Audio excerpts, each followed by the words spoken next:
Weewaawo ntendeza Kristo. Neebaza Katonda olw'ekirabo ky'awadde ggwe wamu nange okuba nga tukyasobola okwatulira ddala ti Yesu ye Mukama. Nga bulijjo amannya mazima Kenneth, era nkulamusaako gwenna muganda wange mwannyinaze olw'okuba nti otutte eddaala ery'enjawulo ly'okuba nti weekuumiranga mu byawandiikibwa. Neebaza Mukama Katonda waffe akuumye gwe, famire yo wamu n'emirimu egy'emikono gyo. Olunaku olwaleero tugenda kuba nga tweyongerayo ate era n'amasomo gaffe ge tugenda mu maaso n'okuba nga tuyiga okuva mu kitabo kino eky'Abefeso. Kaakano nno tuli mu ssuula ey'okusatu era olunaku olwaleero tujja kuba tutunuulira ekitundu kyaffe ekyokubiri era tujja kijja mu lunyiriri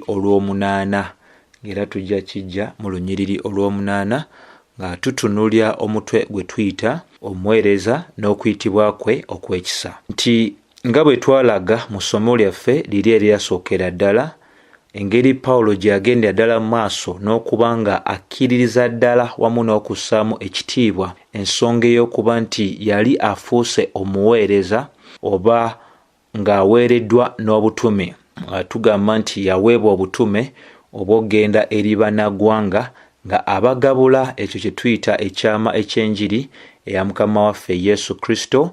Era nga bwe twalabira ddala mu ssomo lyaffe eryasooka mu lunyiriri lw'omusanvu, Pawulo yalagira ddala nti n'obuwanguzi bwe yalaba mulimu ogwo gwali gwamuweebwa bwo bwonna bwali bwesigamye ku kisa kya Katonda wamu ate era n'amaanyi ga Katonda agakolera mu ye okubeera nga aweebwa omulimu guno n'okuba nga ayogera eri abantu abalala ensonga zino enkulu. Era n'anywereza ddala ng'alaga nti okubotola kwonna oba obuwanguzi bwe yalaba mu ekyo kye yali aweereddwa tekyalina kakwate konna ku ye wabula mulimo gwa Katonda, nga bwe twalamba Kolinso ekisooka essuula ey'okusatu olunyiri olw'omukaaga n'olw'omusanvu. Naye olunaku olwaleero tujja kuba nga tutunuulira olunyiriri olw'omunaana era nga bulijjo tujja tandika nga tulusoma olwo tutandika okuba nga tugaziiza ddala ensonga. Olw'omunaana lutandika nga lugamba nze omuto asinga abato abo mu batukuvu bonna naweebwa ekisa kino okubuuliranga ab'amawanga obugagga bwa Kristo obutanoonyezeka. Pawulo atulaga mu lunyiriri luno olw'omunaana luyinza okulowooza nti lutono naye ng'ate lugazi nnyo nnyini ddala.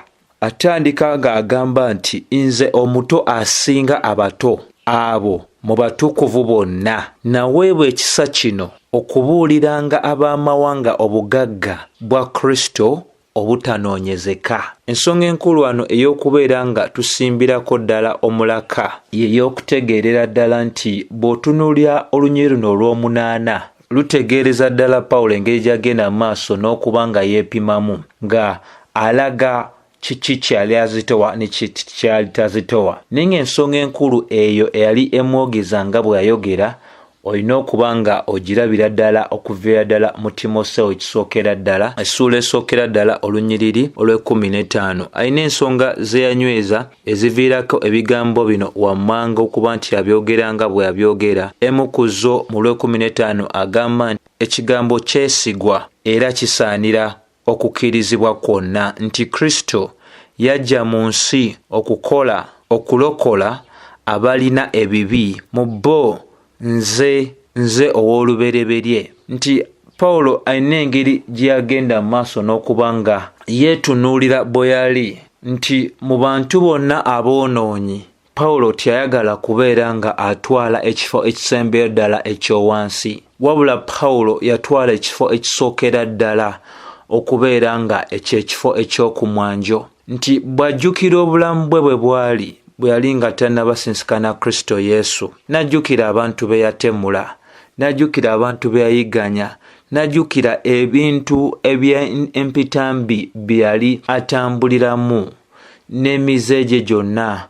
Bayibuli etulaga nti okuwandiika kwe kugamba mu Timoseewo ekisookera mu 15 ekigambo ekyesigwa era ekisaanira okukkirizibwa kwonna nti Kristo Yesu yajja mu nsi okulokola abalina ebibi, naye mu bo nze ow'olubereberye. Pawulo bw'atyo bwe yagenda mu maaso n'okubeera ng'akola ki? Nga yeetwalira ddala nti okwogera kwe kuno okw'okuba nti newankubadde Kristo yajja ofiirya abalina ebibi, Pawulo okugamba nti ye eyali omubereberye, ekyo kikulaga okusiima okw'omulimu ogwa Mukama waffe Yesu Kristo okwali kujjudde omutima ogwa Pawulo bwe yategeera Kristo y'ani, bwe yategeera ekyo ekyali kimukoleddwa, ensonga lwaki yagenda mu maaso n'okuba nga ayogera nga bw'ayogera. Kati bwe tuddayo ne tubeera nga tutunulya Befeso eno essuula ey'okusatu olunyiriri olw'omunaana, era okuwulya nga omutume ayogera nga bw'ayogera ng'agamba nti nze omuto asinga mu bato abo mu batukuvu bonna. Olw'ensonga enkulu Pawulo gy'ali agenda mu maaso n'okuba ng'anyweza, era ensonga enkulu eyo ey'okubeera nti yali atuukidde ddala ku ddaala eryali limanyidde ddala Katonda y'ani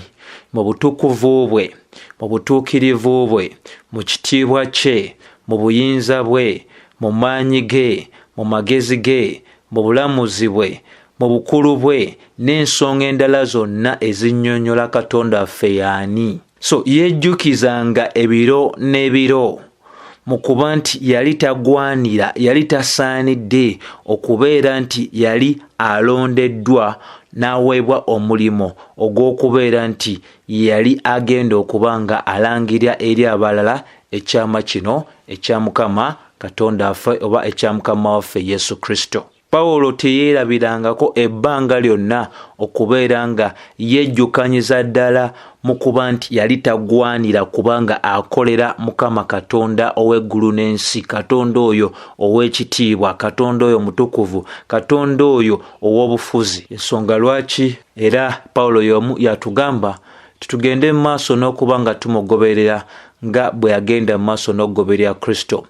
Bakolinso 11 olusookera ddala. Kubanga mikwano kikulu nnyo ffe okutegeera nti omwami ono yategeera obutasaanira bwe okubeera nti yali aweereddwa obuweereza obwo bwe yali aweereddwa. Abantu abasinga olunaku olwaleero obutamanya Katonda ow'ekitiibwa bulungi nnyo nnyini ddala bagenderera mu maaso n'okuba nga balowooza nti bagwanira omukisa gwa Katonda oba buli mukisa gwa Katonda. Kyova olaba abasomesa abasinga olunaku olwaleero abasomesa okubeera nga omuntu ogwanira okuba nga weeraba mu ngeri y'ekitiibwa, bangi bandigambye nti Pawulo yalina ensonga y'okuba nti yalina okubeera nti yeemutyamutya n'okubeera nti yalina obukakkamu obw'obulimba. Nti ensonga eno y'okubeera nti tetumanyidde ddala Katonda y'ani mu butukuvu bwe n'obutuukirivu bwe n'ekitiibwa kye n'amaanyi ge, tugenda ne tulowooza nti tugwanira buli kintu kyonna Katonda ky'agenze mu maaso n'okuba nga atukolera.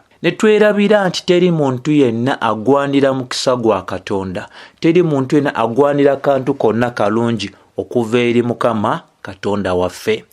Singa tuba tujjukidde bulungi entandikwa yaffe nga Bayibuli bwe tulaga Efeso 2:1-3 ti ffe ffenna twali twafiira dda mu bibi byaffe n'obutaliimu. Era Bayibuli ng'etulaga nti nga twali tugoberera omulangira oyo ow'omu bbanga.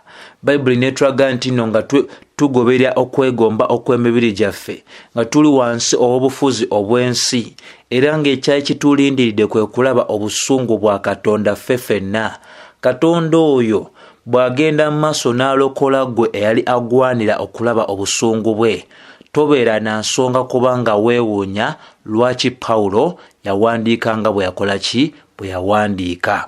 Era omuntu bano abagamba nti abayinza okuba n'ekirowoozo nti osanga yalina obuzibu okuba nti yali yeemutyamutya, yali tannaba kuba nga azimba kye tuyita self image. Leero kye bayita self image okuba nti olina enneeraba gye weerabamu ey'enjawulo ennyo nga tokkiriza balala kukkakkanya, nga tokkiriza balala kuyisaamu maaso, nga olina okubeera nga osetinga oba nga ossaawo eddaala ery'okuba nga abantu bakussaamu ekitiibwa.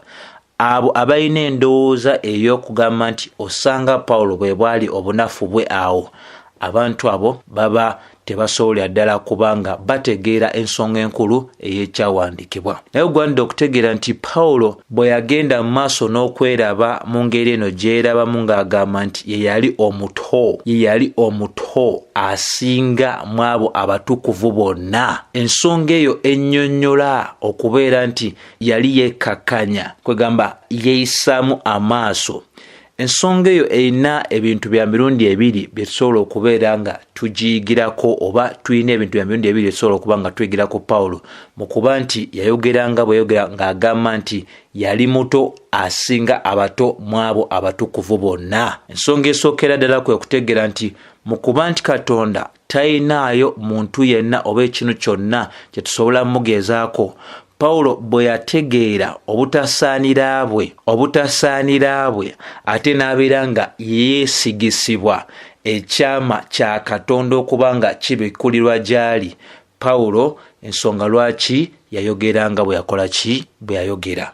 Kubanga otunuulya Katonda atenkanika, Katonda gw'otasobola gezaako kintu kyonna, Katonda oyo atakola nsobi, Katonda oyo atalemererwa, Katonda oyo mutukuvu ate omutuukirivu, n'otunuulya nti mu butuukirivu bwe ne mu buyinza bwe n'amaanyi ge n'ekitiibwa n'alonda ekitasaanira, n'alonda omuntu agwanira okulaba obusungu bwe emirembe n'emirembe, n'agamba gwe kwesigisizza ekyo kye nateesa okuba nga nkola eri Abayudaaya ne bannaggwanga. Ensonga eyo yayogeza Pawulo nga bw'ayogera. Ensonga ey'okubiri, Pawulo yagenda mu maaso n'okubeera nga yessiza ddala wansi, nga yeemalamu abantu kye bayinza okuyita ekitiibwa mu bulambulufu obw'ensonga. Ensonga eyo yali enywereza ddala obukulu oba obuweereza Pawulo bwe yali afunye okuba nga muweereza wa Kristo Yesu. Okubeera obeezi omuweereza owa Kristo Yesu kyayogeza Pawulo nga bwe yagenda mu maaso n'okuba nga akola ki? Ng'ayogerera ddala nti yali agulumiza ddala omulimu ogwo gwali gumuweereddwa. Nga agugulumiza atya? Yali agugulumiza mu mbeera ey'okuba ng'agamba nti yali asiimidde ddala nti bw'ajjukira bwe yali ne bye yakola n'ebyo byagenda okuba nga atuusa ku linnya erya Kristo Yesu, ate n'abeera nga y'oyo ate aweereddwa ekkatala ery'okgenda eri bannaggwanga okuba nga ababuulira ku kyama ekya Kristo Yesu, nga abuulira bannaggwanga ku kye tuyita obugagga bwa Kristo obutanoonyezeka. Y'ensonga lwaki Pawulo yayogera byayogera. Y'ensonga lwaki Pawulo yayogera byayogera nti nze ani aweereddwa omukisa guno ogw'enjawulo okwogera ku bugagga obwa Kristo Yesu obutanoonyezeka. Okujjako nga toma ekigambo obutanoonyezeka kyekitegeeza, naye obanga omumanyi obutanoonyezeka kyekitegeeza kino kintu kya nkizo nnyo, kintu kisuufu nnyo, ekintu ekiri mu mirembe n'emirembe, ekintu ekitaliiko kkomo. Pawulo okubeera nga yali yeesigisiddwa omulimu ogwo ogw'okugamba bannaggwanga timuyitiddwa okugabana mu nsonga y'emu n'eyo ey'abo abayitibwa Abayudaaya. Ensonga lwaki ate era Pawulo y'omu ogenda ddala maaso n'okuba ng'olaba Bakolinso ekisooka 15 paka 10, yagenda maaso n'eyo okuba nga agenda atwalira ddala eddaala ery'okweteera ddala wansi eri abatume abalala ne bannabbi wamu n'Abakristaayo abalala bonna. Ensonga eyo muganda wange awuliriza y'amaanyi nnyo. Lowoozaamu ku kino, gwe okubeera nga oli waggulu w'omutume Pawulo, omusajja Katonda gwe yakozesa otuwa ebitabo 14 eby'endagaano yaffe empya. Kino kyogera ku bukakkamu obw'omusajja ono, kyogera ku bukakkamu obw'omusajja ono nti Kristo yali azimbiddwa mu ye nga Bagalatiya 4:19 bw'eraga. Kristo bw'aba tazimbiddwa mu gwe n'oweebwa ebitabo 14 eby'endagaano empya, ekkanisa yonna byerisoma paka okudda kwa Mukama waffe Yesu Kristo, bangi ku ffe tetusobola kwogera nga Pawulo bwe yayogera. Twalibadde tuli mu kwepanka okw'amaanyi nnyo ate era okw'ekitalo. Kitutandika tutya okugamba nti tuli bato abasinga abato mu abo abatukuvu bonna? tuba twagala tuggyeyo enjala, tuba twagala tuggyeyo ebyenyi byaffe, tuba twagala tubeere nga tulaga abantu. Naye mmwe mumanyi ebintu bye naweebwa, mumanyi nzaani? Naye ekyo Bayibuli si kyeraga ku musajja ayitibwa Pawulo. Yeetowaliza ddala nga kiragira ddala obutasaanira bwe okuba nti aweebwa ekyama kino ekya Mukama waffe Yesu Kristo ne kibikkulirwa gy'ali, ate era biragira ddala okusiima kwe okuba nga yeesigisibwa obuvunaanyizibwa obw'okubeera omuweereza omukama waffe Yesu Kristo. Ekyali olina otegeera ku Pawulo nti talina kintu kyonna kyatwalanga kyakubalaata, talina kintu nsonga yonna gyatwalanga ey'okubalaata. Ensonga lwaki bw'oba osomye Abakolinso ekisooka essula ey'omwenda olunyiriri lwa 27 ebigambo byayogera bye binagamba, naye nze neebonereza omubiri gwange era ngufuga, mpozzi nga mmaze okubuulira abalala, nze nzekka neme okubeera atasiimibwa. Nti yali amanyi n'obunafu obw'omubiri gwe, teyayagala mbeera yonna ey'okubeera nga awa omubiri gwe ebbanga ogendera ddala mu maaso n'okwegulumiza, kubanga okwegulumiza kwaffe kusobola okuvaamu embeera ey'okubeera nga tetusiimibwa. Yayagala asiimibwe Kristo, si kusiimibwa ffe. Naye olunaku olwaleero abantu ab'enjawulo banoonya okusiimibwa okw'abantu, banoonya okusiimibwa kw'abantu. Ensonga lwaki bagenda mu maaso nnyo n'okwewozaako n'okwewolereza n'okuba nga beegulumiza. Naye Pawulo yayagala asiimibwe Kristo Yesu. Ensonga lwaki omuweereza yenna owannamaddala ogwanidde okubeera nga ekyokuyiga kyo mu kukola obuweereza okijja ku bantu nga bano wammanga ng'omutume Pawulo, ate okusukuluma ku mutume Pawulo ye Mukama waffe Yesu Kristo. Kutunulya ekyo kye yali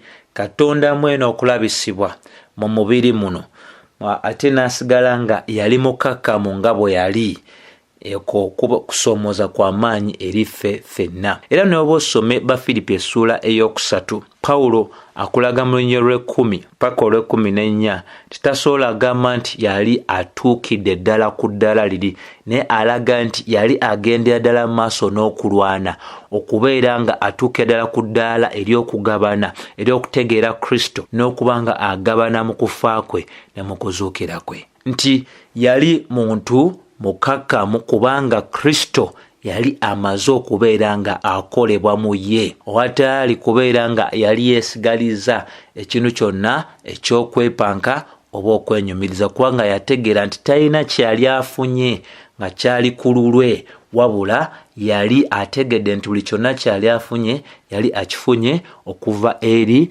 Mukama waffe Yesu Kristo. Bakolinso ekisooka essula ey'okuna olunyiriri olw'omusanvu enywereza ddala ensonga eyo bulungi nnyo nyini ddala. Kikulu nnyo ffe okuba nga tutegeera nti ffe ffenna abantu abasinga bwe basoma ku ngeri Pawulo gye yagenda maaso n'okuba nga akozesebwa Mukama waffe Yesu Kristo, ogenda okuli abantu abasinga agamba nti nze njagala Mukama bw'aliba asiimye n'akkiriza ndabe ku musajja oyo Pawulo. Ekintwala mu ggulu njagala ndabe ku Pawulo, ku bintu Katonda ffe byamukolera. Eyo nno njogera nkyamu nnyo nnyini ddala. Gwe nange okuyaayana kwaffe kulina kubeera nga tuyaayana okulaba oyo Kristo eyakola omulimu ogw'amaanyi ennyo mu bulamu obw'omutume Pawulo ne mu bulamu obw'abantu abalala bonna, era oyo y'omu eyalokola ggwe nange. Ekinyusi kya buli kintu kyonna bwe twogera ku njiri Kristo, bwe twogera ku bintu byonna ebyatondebwa Kristo, okugenda kwaffe mu ggulu ekigenderwa kulaba Mukama waffe Yesu Kristo na kubeera naye emirembe n'emirembe nga tumuweereza. Naye kasita otandika okugamba nti ndabe Pawulo, ndabe Dawudi, ndabe ono, ndabe oli, nga si Kristo y'ensonga enkulu, obeera nga olina ekintu ekyenjalo ky'omisinga mu kumanyako okw'ebyawandiikwa. Kubanga abantu bano byonna ebiyinza okuba nga byakolebwa mu bo, tetulina kuba nga amaaso gaffe tugateeka nnyo ku bo. Amaaso gaffe tulina gateeka ku oyo Mukama waffe Yesu Kristo eyakwata abalunzi n'abafuula ba kabaka, eyakwata abo abaali abavubi n'abafuula abatume, eyakwata abaali ababalizi n'abafuula abatume, eyakwata abaali abalimi n'abafuula bannabbi, eyakwata abantu abaali tebalowoozeka nti bali kye bali n'abajjamu ekintu ekyenjawulo, oyo ye Mukama Katonda waffe. Ensonga zino nsaba zitegeereke ddala bulungi. Bw'oba osomye ate era mu ssuula eno ey'okusatu olunyiriri lw'omunaana tukyali, waliwo ensonga endala era gye tutasobola kuba nga tubuusa amaaso, y'ensonga ey'okuba nga Pawulo anyweza ng'agamba nti naweebwa ekisa kino. Kati olina okujjukira nti guno gwe gwali omulundi gwe ogwokusatu mu ssuula y'emu nga Pawulo talekera okusinza Katonda olw'obuweereza obw'ekisa obwali bumuweereddwa newankubadde bwali bugobererwa okubonaabona kungi nnyo. Mu nnyiriri olwokubiri yasiima Katonda olw'ekisa kye ekyamuweebwa okubeera nga aweebwa ekyama kino. Mu lunyiriri olw'omusanvu era yeebaza n'asinza Katonda olw'okuba nti yamuwa ekisa kino eky'okubeera omuweereza. Mu nnyiriri olw'omwenda era asinza ng'agenda ddala maaso n'okwebaza kubanga Pawulo yali akitegedde ensonga ey'okuba omutume tekyali kyangu nnyo ng'abantu olunaku olwaleero bwe bakirowooza. Yali amanyidde ddala nti kyali kitwala kisa kya Katonda, kyali tekitwala bikolwa bya muntu, kyali tekitwala bantu kwegattamu ne bagamba kaakano oli mutume oba oli kino oba oli kiri. Yamanya nti Katonda omutukuvu oyo ow'ekitiibwa bw'aba nga annonze n'agamba mbeera omuweereza we, ndi muweereza we olw'ekisa, singa si kisa kye sina kye nŋwanira kirungi kyonna okuva gy'ali. Ate akasinga okubaako ensusu kwe kuba nti yanyiikira nnyo mu kwebaza newankubadde obuweereza obwali bumuweereddwa bwali buweereza bwa kubonaabona. Ffenna tujjukire bulungi mu bikolwa bya Batume essuula ey'omwenda olunyiriri 15 Mukama waffe gwe yagenda amaaso n'okwogera nti omulimu ogwegumuliddwa gwa kutwala bubaka eri abo bannaggwanga ba kabaka mwatira n'abaana ba Isirayiri, era n'alaga nti wakubonaabona ebintu bingi nnyo. Abasinga ku ffe okusinza kwaffe Katonda olw'ekisa kye kubeera kutono ddala wamwatira n'obutalabikirako ddala newankubadde tuba tuweereddwa obuweereza ng'ate bujjudde okusoomoozebwa. Obeera n'ebbanga ttono ly'okwebaza ogamba neebaza ki ng'ate ekintu kyempeereddwa kijjudde n'okusoomoozebwa. Oyo teyali Pawulo. Pawulo yalaba nti okuweereza Katonda n'atunulira ebibonyoobonyo ebyali bigenda okuba nga biva mu buweereza obumuweereddwa nga bitono nnyo n'ekyo ekyali kimusonyiyiddwa n'okuba ng'ate yali aweereddwa obuweereza, yali nsonga nkulu nnyo gy'ali nga bw'oyogera ku kubonaabona kwali nsonga eyali eyisibwamu amaaso omutume Pawulo kubanga yali ategedde obukulu bw'ensonga. Kigera ki kyali asonyiddwamu, ate ani yali amusonye, ate era ani yali amuwadde omulimu guno ogw'obutume. Ensonga endala gye tulaba ey'okusatu mu nnyiriri lumu kwe kugamba nti bwe yagenda mu maaso n'anyweza ng'agamba okubuuliranga ab'amawanga. Okubuuliranga ab'amawanga. Ekigambo eky'okubuulira wano kye kigambo kye kimu ekyolyona kye tuyita eogalizo, ekitegeeza okulangirira oba okubuulira enjiri ey'obulokozi. Okubuulira enjiri ey'obulokozi nga bwe twala mu Efeso 2:17 ng'ate bwe twala mu buweereza bwa Mukama waffe Yesu Kristo yayogera n'alaga nti ekyali kimuleese kwe kubuulira enjiri ey'amawulire amaki amalungi. Ekyamuleeta si kukola bubonero n'ebyamagero, ekyamuleeta tekyali kubeera nga akola kino ne kiri, wabula yali azze kubuulira amawulire amalungi. Era tujjukira ne Filipo byasanga omulaawe mu Bikolwa bya Batume 8:35 yamubuulya amawulire amalungi agakwata ku Kristo. Pawulo bwe yali mu Bakolinso yabagamba nti bwe yagenda eri bo kyeyasala okumanya mu masekkati gaabwe si kirala wabula kwe kumanya Kristo n'okukomererwa kwe. Ye enjiri gye yatwala mu Bakolinso mu kitabo ekisookera ddala essuula 15 olusooka ng'agamba enjiri eyali ereeta obuki obulokozi. Bw'oba otunuulidde akatundu akasembe ddala mu nnyiriri 8 Pawulo kwe kugamba nti bwe tusoma mu Bulambuzi ensonga nze omuto asinga abato mu batukuvu bonna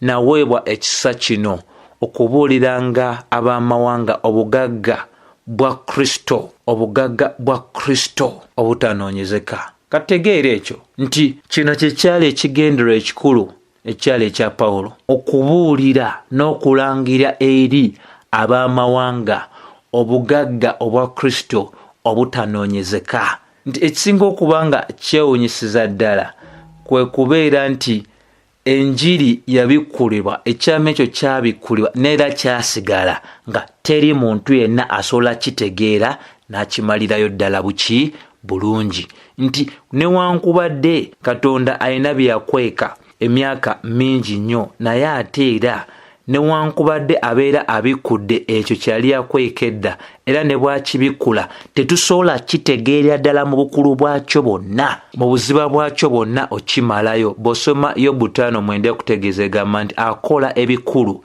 ebitanoonyezeka, eby'ekitalo, ebitalabika, gyegyo emirimu gy'akola. Bw'osoma Balumi 11:33 lunyweza ensonga y'emu nga lugamba nti obuziba obw'obugagga obw'amagezi obw'okumanya kwa Katonda tomanyi bwe buli, emisango gye tegikeberekeka, amakubo ge tegenkanyizika. Y'oyo Mukama Katonda waffe. Pawulo agenda maaso n'alagira ddala nti lye lino ekkatala eryali muweereddwa, okubuulira enjiri, okubuulira obugagga obwa Kristo Yesu obutanoonyezeka, obutaliiko nkomo, obutaliiko kye twandiyise bisenge, obutasobola kubalibwa, obutasobola kutegeerebwa, obutasobola kumalayo okuba nga onoonya. Era Bayibuli byenywereza ddala bwe tuba tujjukidde bulungi nti Bayibuli eraga obugagga buno, eyogera ku bugagga obw'ekisa kye, eyogera ku bugagga obw'obusika bwe, eyogera ku bugagga obw'ekitiibwa kye. Nti ng'era omuntu omu bwe yawandiika ng'agamba nti obugagga bwa Kristo y'entandikwa ey'enkola ya Katonda mu ndagaano eno empya. So ssebo ne nnyabo, njagala obeere ng'otegeera nti ne bye tulowooza nti tutegedde tetubitegeera ddala bulungi. Eyo ensonga Pawulo gy'atulaga nti n'enjiri gye tulowooza no tutegedde twagikkiriza. Kyova Bayibuli tugamba no lwakisa twalokolebwa, kubanga singa ate era kyekitwala amagezi gaffe okutegeera obutanoonyezeka buno obw'obugagga bwa Kristo Yesu era tetwalirokoleddwa. Nti enjiri y'emu eyatulokola tetugitegeera ddala mu buziba bwayo, ate yeeyo enjiri eyaweebwa Pawulo okubuulira abannamawanga, enjiri etasobola kubanga enoonyezeka. Nga weebuuzaamu nze Katonda njagalire ki, gwe Katonda akwagalire ki? Jjukira yeebeezaawo, yeegulumiza. Kati oyo aba anoonya ki? Ffe tubeerawo ku lulwe naye tabeerawo ku lwaffe. Bisukkuluma maki? Amagezi gaffe. Emisango gye migazi nnyo, amagezi ge tegenkanika. So talinawo kintu kyonna kye tusobola mugereegeranyaako. So ebyo nno bye njagadde okuba nga nkusikirayo mu lunyiri luno olw'omunaana. Nzikiriza nti Katonda affe nga bw'ali omwesigwa, olinako by'oyize kubeera nga otegeera ddala nti enjiri enyini yakulokola, togitegeera ddala mu buziba bwayo, ate n'okutegeera nti bwe tutegeera Katonda waffe y'ani kirina kuba nga kitwongera kubeera nga tubeera beetowaze nnyo gy'ali. Ate bw'aba atuwadde omukisa okuba nga tuli baweerezaamu naye, ekyo kirina tukakkanyiza ddala n'okuba nga tusiimira ddala olw'ekisa kye kyeyagenda mu maaso n'okuba nga aggulawo eri obulamu bwaffe. Tolina kantu konna koyina mu bulamu buno obw'ensi k'ogwanira, kubanga gwe nange twali tugwanira magombe, twali tugwanira kulaba busungu bwa Katonda, naye Katonda tatusasudde ng'ebyo byaffe bwe biri. Nsaba Katonda akozesa ebintu bino okubeera nga otuuka ku ddaala nga okwebazaako kwa maanyi nnyo okusinga ebyo by'olina n'ebyotalina. Nsaba ekisa kya Mukama waffe Yesu Kristo kyongere okuba nga kibeeramu naawe gwe yenna. Amiina.